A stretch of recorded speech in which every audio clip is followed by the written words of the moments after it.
Class 10-এর যে সুদ কষা সরল সুদ কষা চ্যাপ্টারটা আছে কষে দেখি 2, এই চ্যাপ্টারের আমি দুটো অঙ্ক দেখাচ্ছি। 18, 19, 20 শেষের দিকের অঙ্কগুলো, আগেরগুলোর ভিডিও আগে আছে। এই যে 18-এর অঙ্কটা বলেছে, কোনো ব্যাংক বার্ষিক 5% হার সরল সুদ দেয়। ওই ব্যাংকে দীপুবাবু বছরের প্রথমে 15,000 টাকা জমা দেওয়ার 3 মাস পরে 3,000 টাকা তুলে নিলেন। টাকা তুলে নেওয়ার 3 মাস পরে আবার তিনি 8,000 টাকা জমা দিলেন।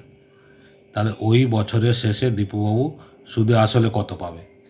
তাহলে দেখো, আসল প্রথমে 15,000 টাকা জমা দিয়েছে, তাহলে এখানে আমরা লিখতে পারি পি সমান হচ্ছে 15,000, আর সমান 5%, আর টি সমান, এখানে যেটা বলেছে যে টি সমান 3 মাস, কারণ 3 মাস পরে আবার 3,000 টাকা তুলে নিয়েছে। 3 মাস সমান হচ্ছে 3/12 বছর, সমান হচ্ছে 3 একে 3, 3 4-এ 12, 4 বছর। তাহলে এই যে 3 মাসের সুদ কত পেল? এসআই ইজিক্যাল টু আমরা জানি কি PRT/100। তাহলে পি মানে হচ্ছে এখানে 15,000, আর মানে হচ্ছে 5%, টি মানে 1/4। তাহলে 100, আর এই যে 1/4 ছিল, 4টা নিচে। ওকে, তাহলে কাটাকুটি করলে কি হচ্ছে? 0 0 2 0, 2 দিয়ে 150 আছে, 75, 75 4 5-এ 5 5-এ 25-এর 5 হাতে 2, 5 7 35 দিয়ে 37, 375/2 সমান হচ্ছে 2 একে 2, 2 8-এ 16, 2 7-এ 14, 187 টাকা 50 প্রথম 3 মাসের সুদ পেল। এই যে 187 টাকা 50। পরে আবার দেখো 3 মাস পর 3,000 টাকা তুলে নিয়েছে। তাহলে এটা যদি P1 ধরি আমরা, P2 তাহলে কত? 3,000 টাকা তুলে নিয়েছে, তার মানে 15,000 টাকা ছিল, 15,000 মাইনাস 3,000 সমান হচ্ছে 12,000 টাকা। আর তো ফিক্সড 5%, টি আবার 3 মাস, কারণ 3 মাস পরে 8,000 টাকা আবার জমা দিয়েছে। তাহলে 3 মাস সমান হচ্ছে আমরা পেয়েছি 1 4 বছর। তাহলে এর আবার এসআই কত হবে? এসআই হচ্ছে 12,000, মানে পি আর টি 100, PRT/100, আর হচ্ছে 1 4, 2 0 2 0, 4 3-এ 12, তাহলে কত পেল? 5 3-এ 15, 150 টাকা। ঠিক আছে, এটা একটা সুদ। তাহলে 3 মাস হয়ে গেল, 3 মাস হয়ে গেল, 6 মাস। এরপরে আবার P3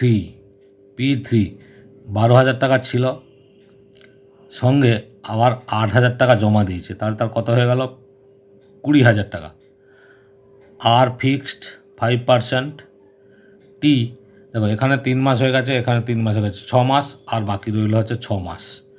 6 মাস সমান 6/12 সমান হচ্ছে 1 2 বছর। তাহলে এখানে এসআই কত হচ্ছে? এসআই হচ্ছে পি মানে হচ্ছে 20,000, আর মানে 5, টি মানে 1/2 মানে 100, আর হচ্ছে এই যে 2 1/2। এটা কাটাকুটি করলে কত হচ্ছে? 2 0 2 0, 100, তাহলে কত হলো? 500 টাকা।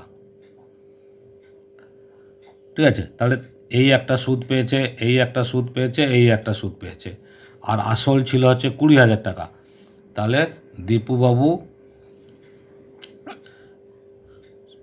বাবুর সুদ আসল, দীপুবাবুর সুদ আসলে কত টাকা পাবেন? সুদ আসলে তিনি পাবেন, মানে দীপুবাবুর সুদ আসল হচ্ছে কত? 20,000 টাকা তার আসল ছিল, সুদ পেয়েছে 187 টাকা 50 প্লাস 150 প্লাস 500। এই যে তিনটে, এই একটা 150, একটা 187 50, এটাকে যোগ করতে হবে। যোগ করলে 20,837 টাকা 50, এই টাকাটা হচ্ছে তার কী দাঁড়ালো? সুদ আসল। এটাই হচ্ছে তাকে তিনি পাবেন, মানে সুদে আসলে তিনি হচ্ছে 20,837 টাকা 50 পয়সা পাবেন। ওকে, নেক্সট 19 নম্বর। 19 নম্বরের অঙ্কটা কি বলেছে? 19 নম্বরের অঙ্কটা বলেছে রহমত চাচা একটি বাড়ি তৈরি করার জন্য বার্ষিক 12% সরল সুদের হারে 2,40,000 টাকা ধার নিয়েছে। ধার নেওয়ার 1 বছর পর তিনি ভাড়া বসিয়েছেন। প্রতি মাসে 5200 মানে 5,200 টাকায় ভাড়া দেন।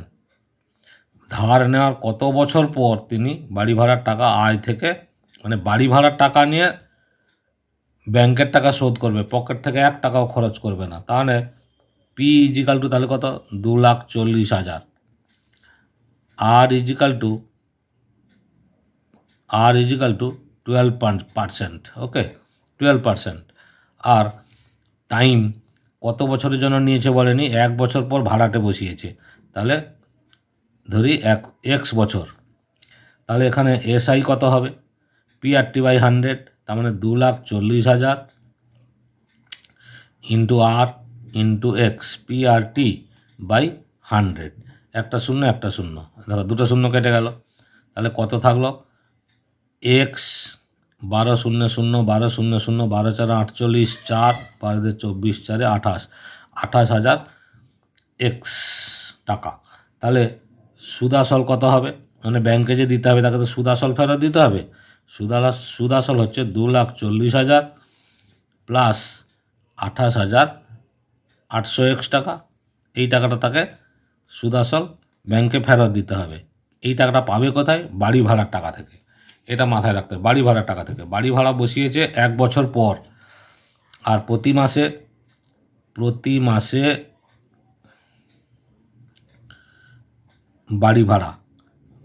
বাড়ি ভাড়া কত? 5,200 টাকা। ঠিক আছে, 5,200 টাকা। তাহলে বছরে বাড়ি ভাড়া কত হচ্ছে?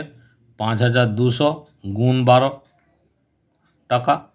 আর হচ্ছে x-1 বছর, কারণ 1 বছর পর ভাড়া বসিয়েছে। 1 বছরের তো বাড়ি ভাড়া পায়নি। x-1 বছরের বাড়ি ভাড়া তাহলে কত হবে? এই যে 12 0 0 12 0 0 12 দিয়ে 24 4 12 5 60 2 62 ইন্টু x-1 বছর। ঠিক আছে, তাহলে এটা কত হচ্ছে?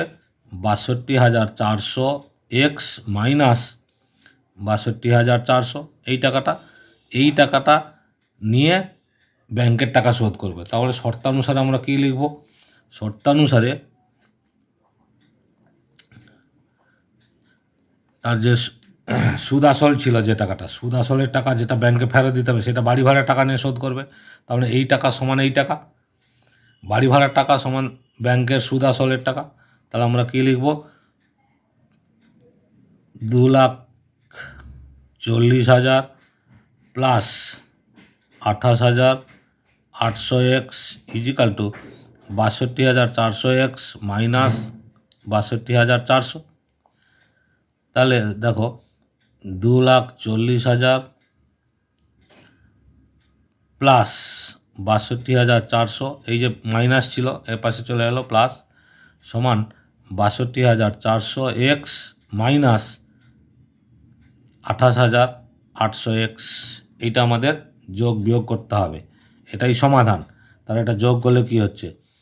এই যে 62,400, তাহলে 0 0 4 2 6 10 0 হাতে 3 এত সমান, এটা বিয়োগ করতে হবে।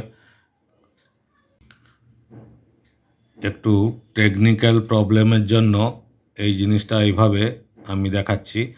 এইটা তো যোগটা করেছি, আর এইটাতে এক্সটা বিয়োগ করেছি। তাহলে কত হয়েছে? 302400 ইজিক্যাল টু 33600 এক্স। তাহলে এক্স সমান কত হবে? এই 33600টা এসে ডিভাইড হবে এই 3024 এর নিচে। এই যে দুটো জিরো কেটেছে, তাহলে রইল আর 336। এটাকে ভাগ করে নেব, ভাগ করে নিলে আমাদের এই যে 6 9 54 শেষে 4 আছে, তো তাহলে 9 দিয়ে যাবে। অতএব উত্তর হচ্ছে দেখো x সমান 9 বছর। ক্লিয়ার? নেক্সট আর একটা অঙ্ক, সেটা হচ্ছে রথিনবাবু তার 2 মেয়ের প্রত্যেকের জন্য ব্যাংকে এমনভাবে টাকা জমা রাখেন যাতে প্রত্যেক মেয়ের বয়স যখন 18 বছর বয়স হবে তখন প্রত্যেক মেয়ে 1,20,000 টাকা করে পাবে। আর ব্যাংকের সরল সুদের হার হচ্ছে 10%, এবং মেয়েদের বর্তমান বয়স, বড় মেয়ে যে তার বয়স 13, ছোটো মেয়ের বয়স 8 বছর। তিনি প্রত্যেক মেয়ের জন্য কত টাকা করে ব্যাংকে রেখেছিলেন? কারণ কত টাকা রেখেছিল আমরা জানি না, তাহলে কি আমি ধরে নিচ্ছি বড় মেয়ের জন্য X টাকা রেখেছে, ছোটো মেয়ের জন্য Y টাকা রেখেছে। ওকে, তারপরে দেখো আর 10% বলেই দিয়েছে, আর 10%, এরও ছোটো মেয়েরও আর 10%। টাইম মানে সময়টা তাহলে কত? বড় মেয়ের বয়স 13 বছর, 18 বছর হলে টাকাটা পাবে, তাহলে 18 - 13, 5 বছরের জন্য টাকাটা রাখা আছে।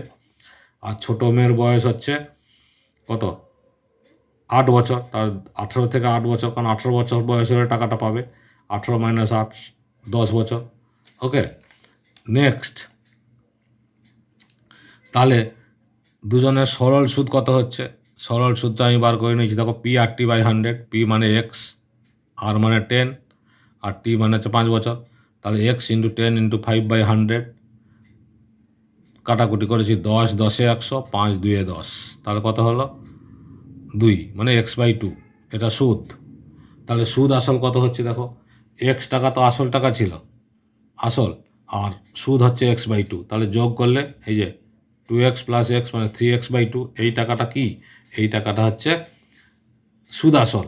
তাহলে সুদ আসল সহ 1,20,000 টাকা পাবে। তাহলে এই সুদ আসল সমান সুদ আসল, 3X/2 সমান হচ্ছে 1,20,000। তাহলে X সমান কত হবে? 1,20,000, আর হচ্ছে 20,000 বাই এই যে 3-এর 2, 3-এর 2 তো নিচে ভাগ হবে, সেটা গুণ করলে ডাইরেক্ট উল্টে যাবে। তার 3/2 ছিল 2/3, এটা কাটিং করেছি 3 দিয়ে, 3, 4-এ 12, তারপরে 4টে 0 মানে 40,000, 40-2-এ 80,000 টাকা। তাহলে বড় মেয়ের নামে 80,000 টাকা রেখেছিল। এবার ছোটো মেয়েরও দেখো, ছোটো মেয়েরও SI-টা বার করানো হয়েছে। ছোটো মেয়ের SI কত? Y হচ্ছে আসল ছিল, আর তো 10%, বয়স 10 বছর, তাহলে P/100, Y × 10 × 10/100, এই 10, 10-এ 100, এই যে 10, 10-এ 100, আবার 10, 10 কেটে গেল, তাহলে Y। তাহলে এর আসল ছিল Y টাকা, তাহলে সুদ আসল কত হবে? Y + Y, সুদ আর আচ্ছা আসলও Y বেরিয়েছে, তাহলে কত হলো? 2Y। তাহলে ATP মানে শর্তানুসারে এই 2Y সমান হচ্ছে 1,20,000। 18 বছর বয়স হলে সেও তো 1,20,000 পাবে। তাহলে 1,20,000/2, Y সমান কত? 1,20,000/2, 2 দিয়ে কাটাকুটি করলে কত হচ্ছে? 60,000। তাহলে ছোটো মেয়ের নামে 60,000 টাকা রেখেছিল। ক্লিয়ার? আশা করছি বুঝতে পেরেছ। ভালো লাগলে লাইক, কমেন্ট, শেয়ার, সাবস্ক্রাইব করো, অল বাটনে ক্লিক করে রাখো, সমস্ত ভিডিওগুলো তোমরা পেয়ে যাবে। ওকে।